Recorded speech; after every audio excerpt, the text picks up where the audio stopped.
जय जोहार, जय आदिवासी।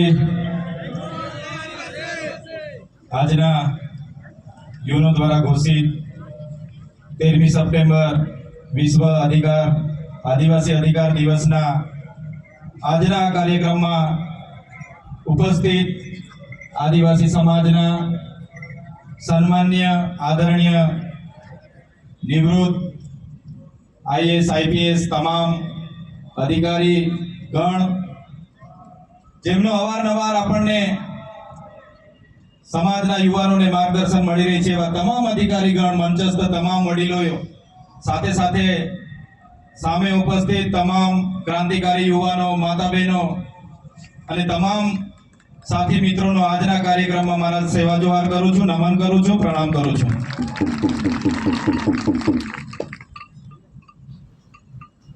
આપણા આગળના વક્તાઓએ ખૂબ સારી આગળની વાતો કરી છે, ત્યારે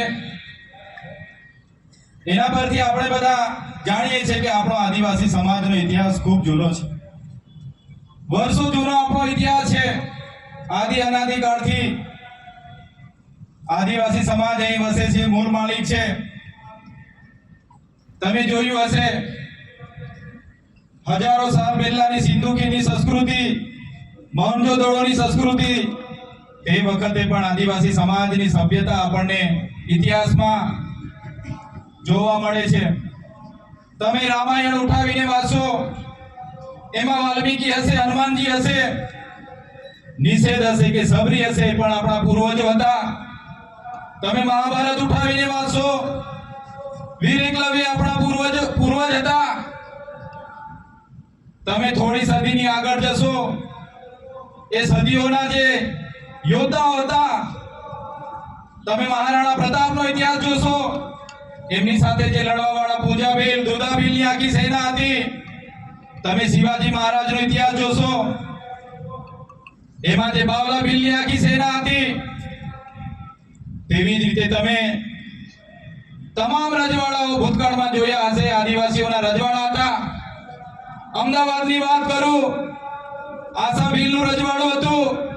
ભાવનગર જ્યારે આક્રમણો થયા, ત્યારે આપણા બાવળા બિલની આખી સેના એમની સામે ઉતરી। ત્યારે આપણો ઇતિહાસ ગૌરવશાળી છે, આપણી સંસ્કૃતિ ગૌરવશાળી છે, આપણી સભ્યતા હજારો વર્ષો પૂર્વની છે, સમાજમાંથી આપીએ છીએ ત્યારે ગર્વ થાય છે આપણને। આપણા પૂર્વજો બહારની જે સભ્યતા, બહારના જે લોકો આક્રમણો કર્યા, એમાં ડચ હોય, હુણ હોય, પોર્ટુગીઝો હોય, અંગ્રેજો હોય, એમની સામે પણ આપણા પૂર્વજો લડ્યા છે। તમે તાત્યા મામાનો ઇતિહાસ જોઈ લેજો, તમે ખાદ્યાના આયા કિલકા માજી, બિરસા મુંડા જેવા આપણા પૂર્વજોએ વર્ષો સુધી લડીને પોતાની શહીદી વહોરી છે। ગુરુ ગોવિંદગીરી 1500 આદિવાસીઓ સાથે સ્વાયત્ત રાજની માંગ કરી અને માનગઢ ગામમાં અંગ્રેજોની સેનાએ ગોળીઓથી એમને ભૂંજી કાઢ્યા।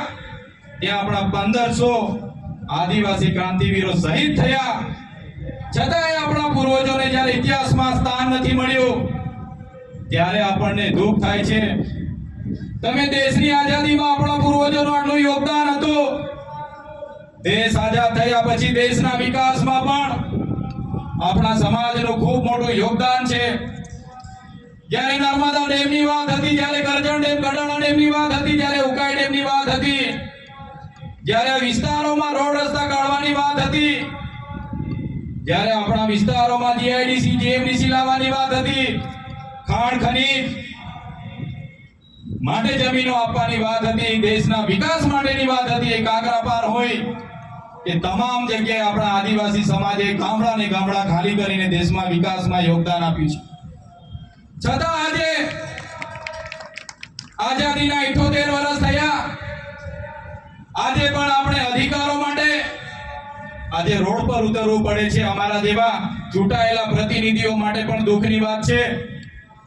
આજે શિક્ષકો નથી તો આપણે રોડ પર ઉતરવું પડે છે, દવાખાનાઓમાં ડોક્ટરો નથી, સાધનો નથી, આપણા વિસ્તારોમાં ડેમો હોવા છતાં સિંચાઈનું પાણી નથી, ગ્રામ સભાઓના પાવરો નથી, જળ અને જંગલો આજે છીનવાઈ રહ્યા છે, જમીનો આજે છીનવાઈ રહી છે, એના માટે આપણે રોડ પર ઉતરવું પડે છે.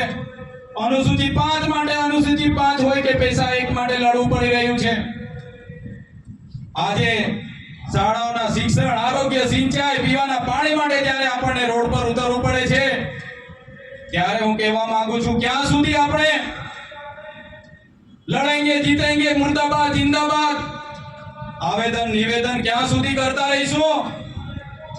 આઝાદીના 78 વર્ષ સુધી તો આપણા પૂર્વજો, આપણા બાપ દાદાઓએ આજ કરીને સરકારોને વિનંતી કરી કે અમને શિક્ષકો આપો, અમને રસ્તા આપો, અમને રોજગારી આપો.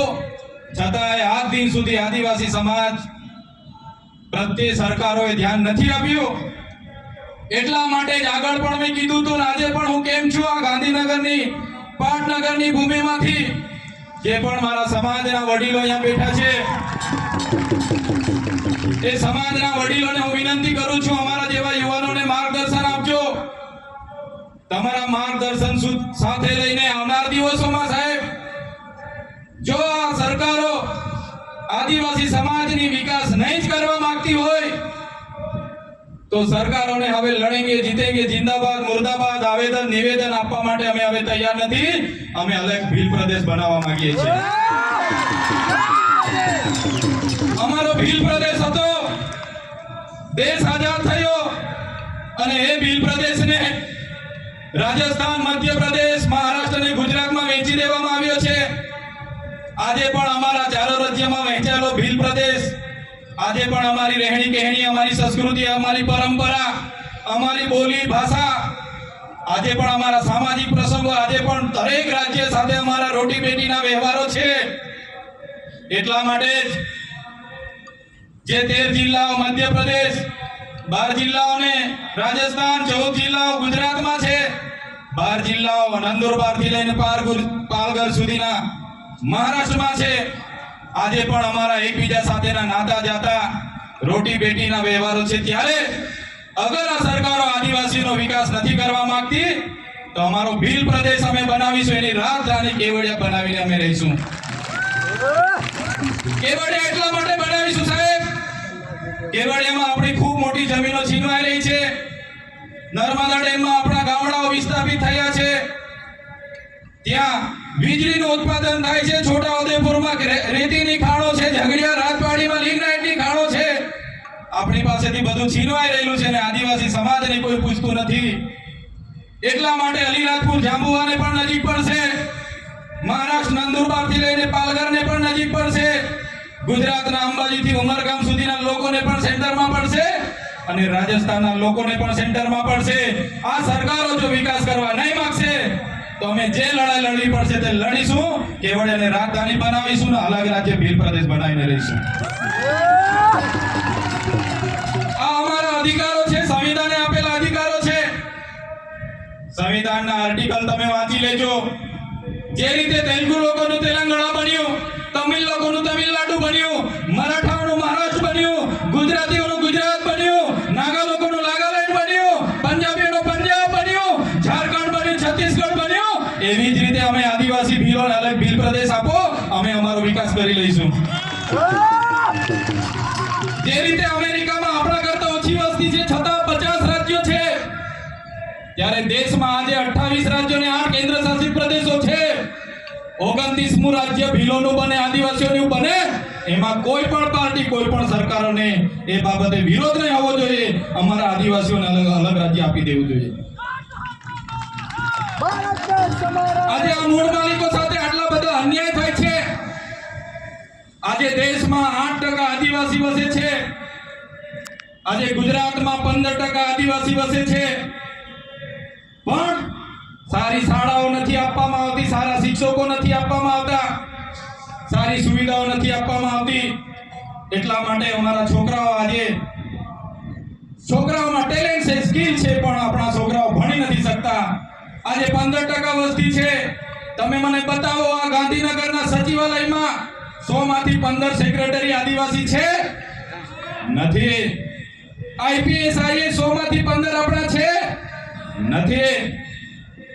તલાટી, મામલતદાર, ટીડીઓ કે કલેક્ટર 100 માંથી 15 આદિવાસી હોવા જોઈએ તે આજે નથી. તમે કોર્ટમાં જોઈ લેજો, ન્યાય પ્રણાલિકામાં 100 માંથી 15 આદિવાસી હોવા જોઈએ. આજે તમે ગણીને જોશો તો ન્યાય પ્રણાલિકામાં પણ આદિવાસીઓ નથી.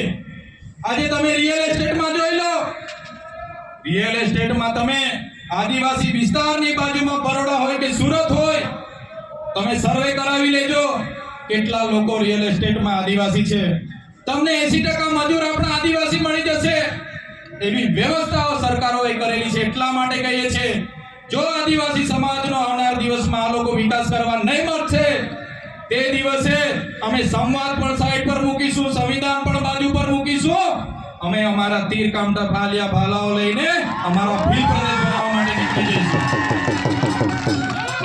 ક્યાં સુધી લડેંગે જીતેંગે, ક્યાં સુધી સરકાર મુર્દાબાદ જિંદાબાદ, ક્યાં સુધી આવેદન નિવેદન અમે પણ એ કરીશું, આવનારી પેઢી પણ એ જ કરશે. આદિવાસીનું અસ્તિત્વ ખતમ થઈ જશે.